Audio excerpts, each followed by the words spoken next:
S M ظفر صاحب، آپ نے کہا کہ کنکرنٹ لسٹ ابھی ختم نہیں ہونی چاہیے تھی، لیکن ہمارے ہاں کیونکہ تاثر یہ تھا کہ مرکز نے اپنے پاس چیزیں رکھی ہوئی ہیں، آئین میں راستے موجود ہیں کہ اگر صوبے کوئی اختیار وفاقی حکومت کے ذمے لگانا چاہیں، آرٹیکل 141 سے لے کر 147 تک، جس میں پھر وہ کوالٹیٹیولی مختلف بات ہوگی۔ میں نے لٹریچر میں یہ بات لکھی ہے کہ بڑا نوبل آئیڈیا ہے، لیکن یہ تصور میرے ذہن میں نہیں ہے کہ ایسا ہو جائے گا۔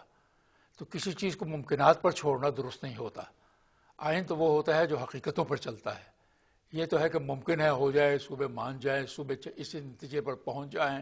یہ بڑا نوبل آئیڈیا، خوبصورت آئیڈیا ہے، رومانٹک ہے، ریئلسٹ نہیں ہے۔ لیکن ایک تاثر آج دیکھیں بہت ساری چیزوں پہ کنسنسس نہیں ہو رہا۔ کالا باغ ڈیم جھگڑے ہو جاتے ہیں۔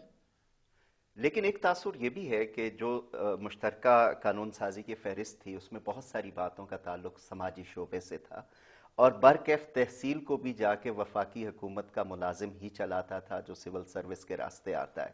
یہ کیا وجہ ہے کہ جب تک ان کا سفر صوبائی سطح تک رہتا ہے کیپیسٹی کے سوال اٹھتے ہیں، جب اسلام آباد تک بات آتی ہے تو کیپیسٹی کے سوال حل ہو جاتے ہیں، جبکہ ہمارے نتائج کوئی وفاقی سطح پہ بھی ان امور کو نبھانے سے کوئی بہت اچھے نہیں ہیں؟ دیکھیے جی، وفاق تو بہت عرصے سے ان چیزوں کو چلا رہی تھی، ان کا کچھ تجربہ شاید بن چکا ہوگا۔ صوبوں کو یہ پہلی دفعہ مل رہا ہے، اور بلا شک و شبہ ٹرانزٹری پیریڈ میں ان کو دقتیں بھی آئیں گی، نہ تجربہ کاری بھی ہوگی، اور مشکلات آئیں گی۔ اس مشکلات کے خاطر میں نے اشارہ کیا تھا کہ کوئی پروویژن رکھی تو، لیکن اس کا ہم نے فائدہ نہیں اٹھایا۔ امپلیمنٹیشن کمیٹی نے کہا کہ ابھی ہو جائے۔ انہوں نے پارلیمنٹ کی جو مشترکہ سوچ تھی اس کو رد کر دیا کہ کوئی ضرورت نہیں ہے۔ تو حاجی عدیل صاحب، آپ تو کیونکہ ایک صوبے کا انتظام آپ کی پارٹی کے پاس، کیا یہ سفر واقعی اتنا کٹھن ہے؟ ایسی بات نہیں ہے جی، نہایت ادب سے میں اختلاف کروں گا۔ آپ ہمیشہ یہی سوچتے رہیں کہ اگر یہ ہم ان کو دیں، صوبوں تو صوبے چلا نہ سکیں، ان کے پاس ابھی تجربہ نہیں ہے، ایکسپیرینس نہیں ہے، تو یہ کب دیں گے؟ پہلا قدم کہیں تو اٹھانا ہے نا۔ تو امپلیمنٹیشن کمیشن نے بھی یہی کیا کہ بھئی یہ دینا ہے، کیونکہ ہم نے محسوس کیا ہے کہ ماضی میں جو وعدے کیے جاتے تھے وہ ایک دفعہ وہ رک جائے تو پھر وہ رکتے ہی رہتے ہیں۔ پاکستان میں آپ دیکھیں بہت سارے وعدے ہوئے ہیں، بہت سارے اعلانات ہوتے ہیں، لیکن پھر اس پہ جب عمل نہیں ہوتا ہے، جو اب ایک چھوٹی سی میں مثال ابھی بھی دے دیتا ہوں۔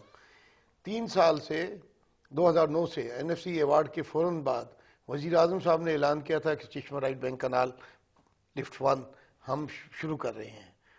وہ سال گزرا، دوسرے سال انہوں نے 40 کروڑ رکھے، 62 ارب کا پروجیکٹ تھا، 40 کروڑ میں ایک پیسہ نہیں ملا۔ پھر اب جو بجٹ آیا تو اس میں صرف 10 کروڑ رکھے، وہ بھی نہیں ملے، اور وہ معاملہ اٹک ہے۔ اب وہ 62 والا جو ہے وہ 72 پہ چلا گیا ہے، کاسٹ بڑھ چکی ہے۔ کاسٹ بڑھ چکی ہے۔ اب ہم نے مجبوراً فیصلہ کیا، اگر این ایف سی نہ آیا ہوتا اور یہ 18 امینڈمنٹ نہ ہوتی تو ہم نے کہا کہ اب وفاق تو ہم سے وعدے ہی کرتا ہے، ہم نے اپنے بجٹ میں اس سال 2 ارب رکھے ہیں کہ ہم نے اس سال اس کی فاؤنڈیشن سٹون رکھنا ہے، اور پھر کہیں سے بھی پیسے آئے یعنی ہم کام کہ کریں گے۔ خیبر پختونخوا میں یہ صورتحال بہتر ہے۔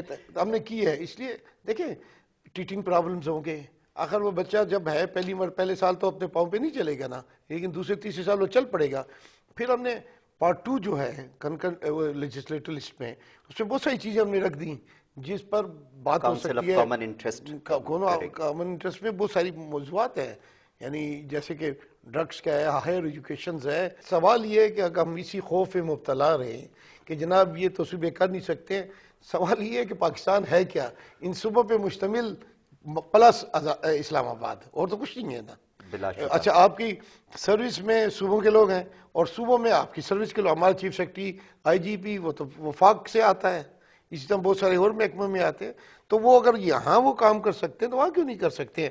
ہم نے ٹرسٹ کرنا ہے ان پہ، ہم نے ان کو یہ کام دینا ہے۔ اگر انہوں نے نیچے ان کی رہنمائی کرنی ہے، بجائے اس کے ہم سے ان سے کہیں کہ جی آپ سے ہمیں کوئی توقع نہیں ہے اور یہ ہم کام ہم ہی کرتے رہیں گے۔ ایگزیکٹلی۔ بات کی وضاحت کر دوں، جو صوبوں کو دیے جانے چاہیے تھے وہ بالکل دیے جانے چاہیے، اور انہی کو ذمہ داری اٹھانی چاہیے، بلکہ اس کے لیے مزید فائنینشیل سپورٹ بھی دینی چاہیے۔ کچھ ہیں جو نہیں دیے جانے چاہیے تھے، وہ دیے گئے ہیں، ان پر اعتراض ٹرانس ہے۔ پروونشل امپیکٹ ہے، لیکن انٹر پروونشل کوآرڈینیشن کی کلاس تو رکھی گئی کہ ایک پروویژن ڈالی ہے وہ آخر میں آ کے پروویژن میں نے اور وسیم سجاد نے سجیسٹ کی تھی، اور بڑی مہربانی ہے لوگوں کی مان لی تھی، لیکن ابھی تک اس کا پتھ اینڈ سبسٹنس نہیں دیکھا گیا کہ کیا ہے اس میں، کبھی اس کو آزمایا نہیں گیا کہ اس میں کون سے پروویژنز آئیں گے کون سے نہیں آئیں گے. انہوں نے ابھی کیا کونسل آف کامن انٹرسٹ کرنے سے کر بھی. کونسل آف کامن انٹرسٹ ایک حکومت کے اندر حکومت بن گئی ہے، government with in the government. لیکن آپ نے دیکھا ہے کہ 13 مختلف بڑے بڑے اہم شعبے کونسل آف کامن انٹرسٹ میں ڈال دیے گئے ہیں.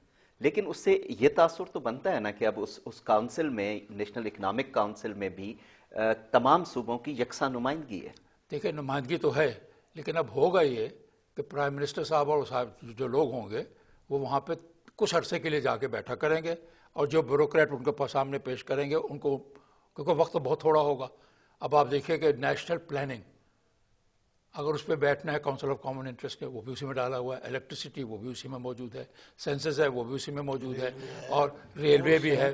اس کے علاوہ اور بہت سارے معاملات ہیں. پورٹ کے سارے مینجمنٹ، انتظام وہ بھی کونسل آف کامن انٹرسٹ. تو میں اسے سمجھتا ہوں جب کسی فیڈریشن میں government with in the government ڈالی جائے تو وہ رکھنے اور مشکلات ڈالتی ہے. ناظرین، یہاں وقت ہوا ہے ایک مختصر سے بریک کا.